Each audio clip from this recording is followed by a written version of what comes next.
تو اللہ فرماتے ہیں جو نیک اعمال کرے ہم اس کو بالطف پرسکون زندگی دیں گے. آپ کے علم میں ہے عبادات میں سب سے اہم اور سب سے بڑی عبادت نماز ہے. اللہ ہمیں پڑھنے کی توفیق عطا فرمائے. جب ہم اس کی پابندی کریں گے یقیناً ہمارا دل خوشی سے پٹے گا.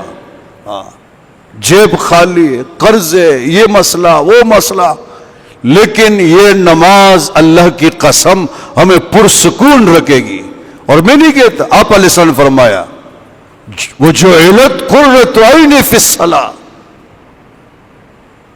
پیغمبر علیہ السلام فرماتے ہیں کہ میری آنکھوں کی ٹھنڈک اللہ نے نماز میں رکھی ہے. وہ جو علت قرۃ عین فی الصلاۃ، میری آنکھوں کی ٹھنڈک نماز میں رکھی گئی ہے. کیا مانا؟ فرماتے جب میں نماز پڑھتا ہوں میری آنکھیں ٹھنڈی ہوتی، یعنی مجھے سکون ملتا ہے. صرف آپ علیہ السلام کو نہیں، سب کو. جو بھی مسلمان نماز پڑھتا ہے آداب کا خیال رکھتے ہوئے سکون کے ساتھ، خشوع و خضوع کے ساتھ، اللہ اس کو سکون نصیب فرماتا ہے.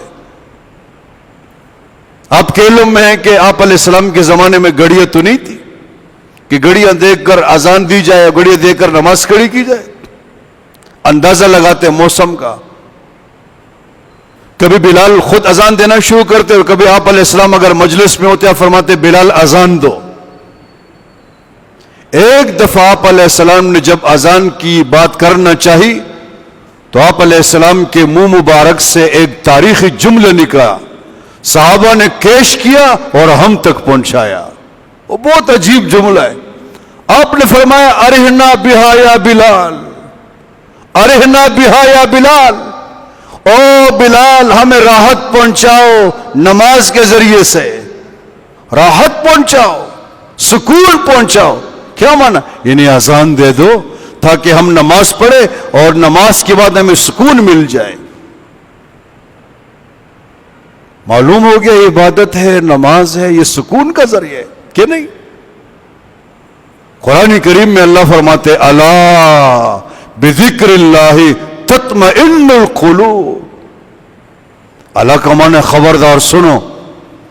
میرے بزرگ ہے شاہ عبد الغنی پلپوری رحمت اللہ علیہ، وہ اللہ کا ترجمہ کرتے ہیں کہ کانوں سے روئی نکالو، یعنی کانوں کو کھڑا کرے، دل کے کان سے سنو.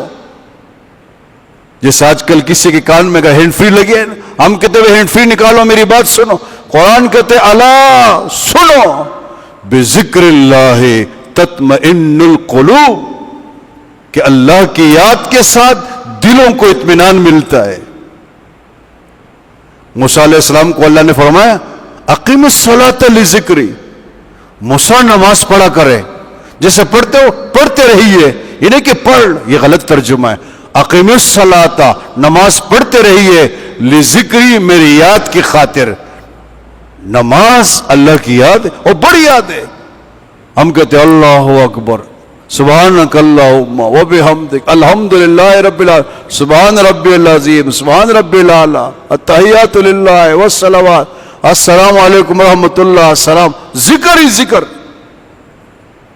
تو یہ آیات، یہ حدیث ہمیں بتاتی ہے کہ انسان اگر اعمال صالحہ کرے، خاص کر نماز پڑھے، اس کا دل خوشی سے بھرا ہوا ہوگا. بس